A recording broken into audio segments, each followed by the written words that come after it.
Big government Republicans and Democrats were busy shredding the last vestiges of the Constitution.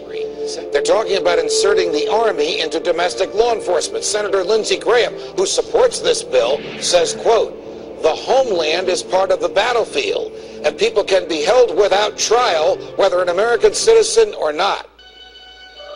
I, Barack Hussein Obama, do solemnly swear to preserve, protect, and defend the Constitution of the United States. The original Constitution, I think it is an imperfect document, and I think it is a document that reflects some deep flaws in American culture, the colonial culture nascent at that time. I think we can say that the Constitution reflected an enormous blind spot in this culture, and that the framers had that same blind spot. It also reflected the fundamental flaw of this country that continues to this day. The Senate will pass tomorrow a bill allowing the American military to imprison American citizens indefinitely without charge or trial. Congress is essentially authorizing the indefinite imprisonment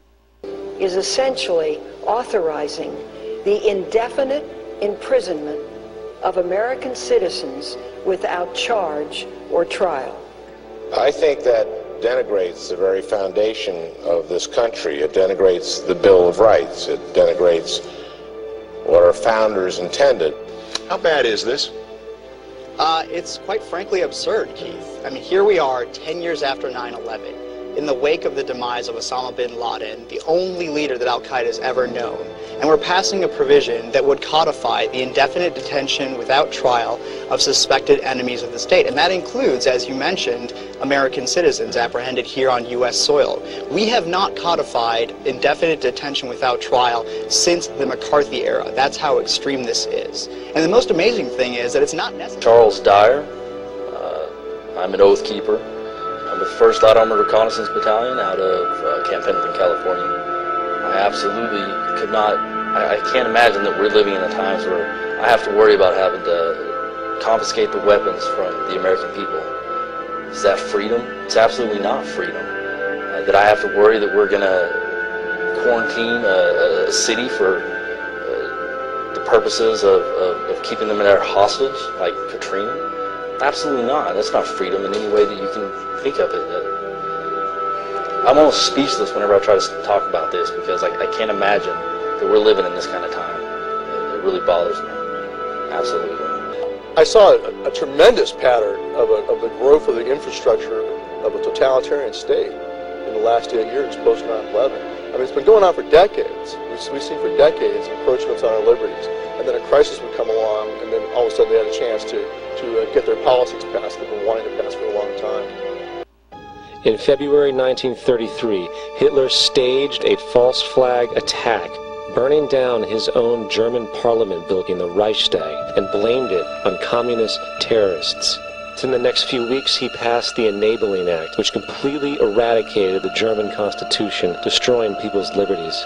He then led a series of preemptive wars, all justified to the German people as necessary. Our enemy is a radical network of terrorists and every government that supports them.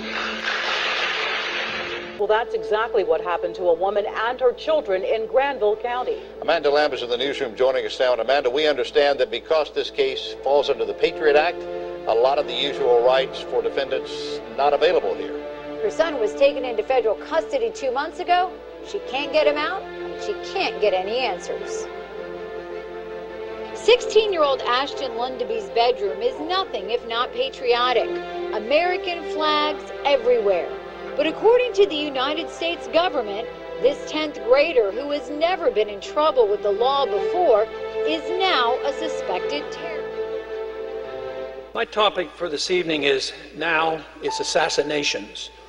What have we allowed ourselves to become? Are we no longer a nation of laws? Have we become instead a nation of men who make secret arrests? Are secret prisons now simply another tool of the federal government law enforcement?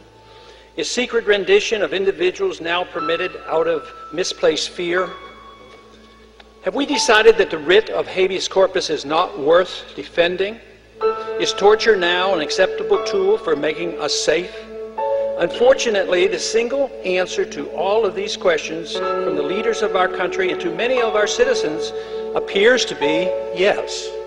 And now we are told that assassination of foreigners as well as American citizens is legitimate and necessary to provide security for our people. It is my firm opinion that nothing could be further from the truth. Secret arrests, secret renditions, torture, and assassinations are illegal under both domestic and international law. These activities should be anathema to the citizens of a constitutional republic.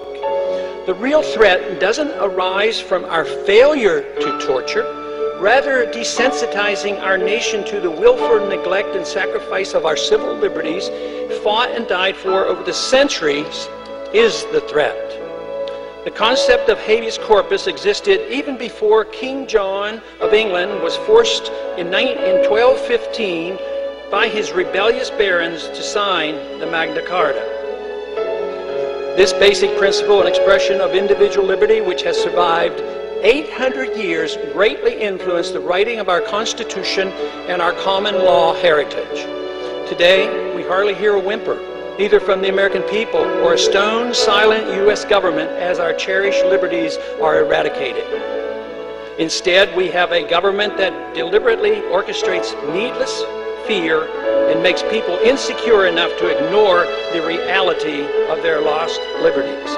It should not be that difficult to distinguish the difference between the danger posed by the underwear bomber and the danger posed by a government that endorses secret prisons, torture, and assassinating American citizens.